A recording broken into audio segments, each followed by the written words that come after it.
Okay, what I'm going to show you today in Adobe Illustrator in regards to creating a gradient mesh is how to set up your mesh for success. Now I've chosen this banana pepper because it's elongated, it's warped, it's bent. It's not the easiest object for beginners in Illustrator, but I'm going to show you how to go about thinking through this project. So again, we have this banana pepper that's elongated here, it's bent. What you have to do is sort of envision if you had a cardboard box, like a long cardboard box, and you were able to bend that box a little bit.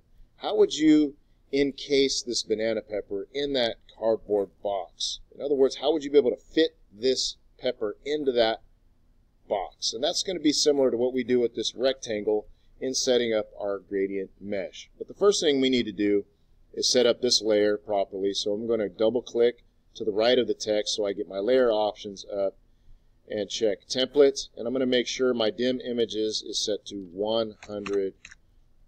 I notice some people leave it at 50, and when they do that the image dims. It looks like it's 50% transparent, and that's not what we want. We want to be able to see the colors.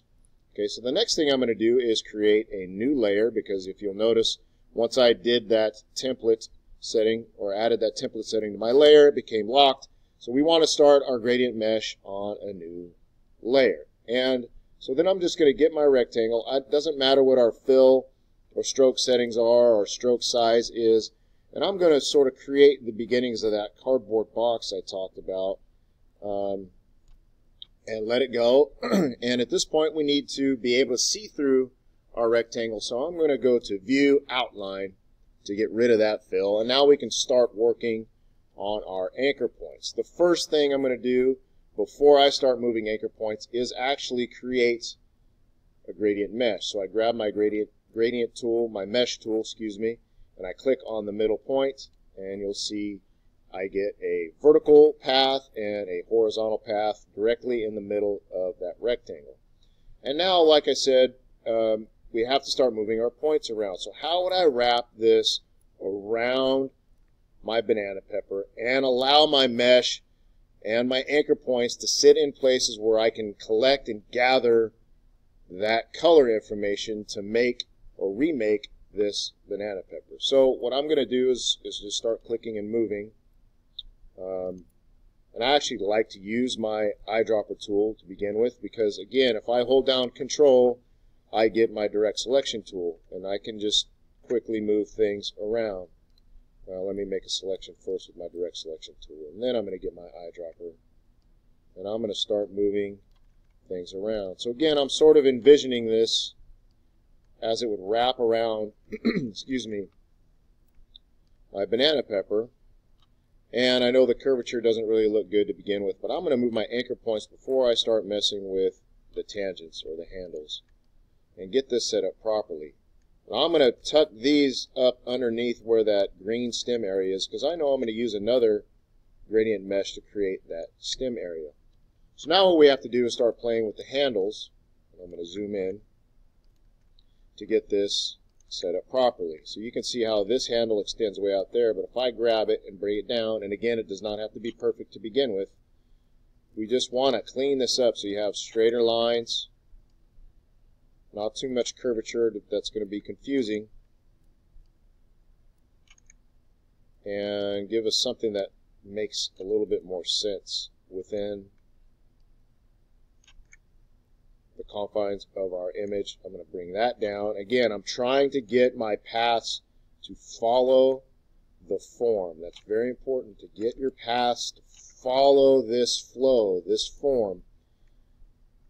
I can do more with these curves right now, but I know that I'm going to add more mesh in a minute, and I'm going to have more anchor points in order to create the outlines for this object, so I'm really not too worried about it right now. Again, I just want to begin with a good mesh, a good skeleton to get this stuff going, to set it up for success.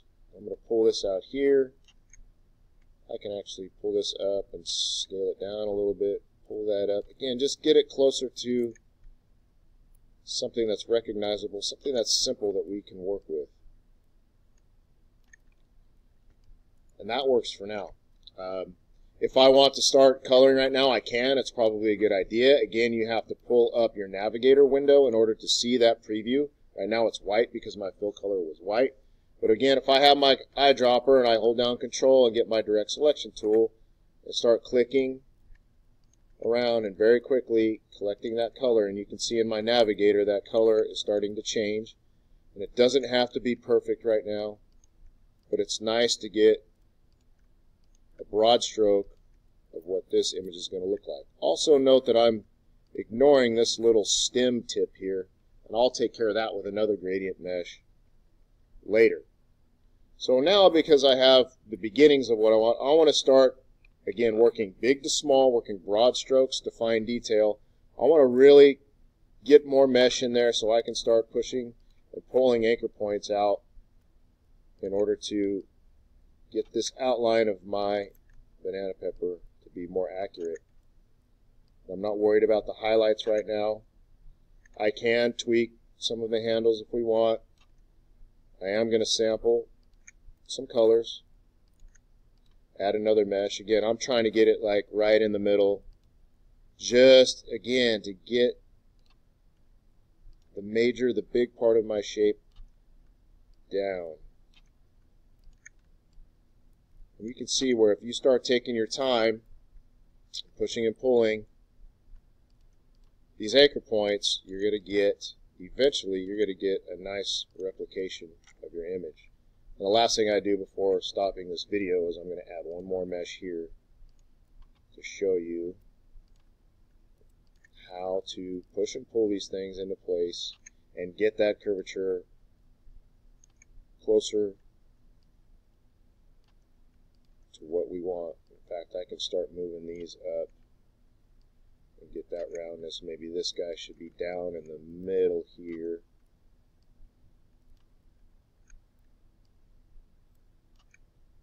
I'm going to move this, oh, that works there. We're going to move this here to that valley there, and then I'm going to play with this. Again, it doesn't have to be perfect. I'm definitely going to add more mesh up in here and around in here. So we're just sort of working it out till it's close.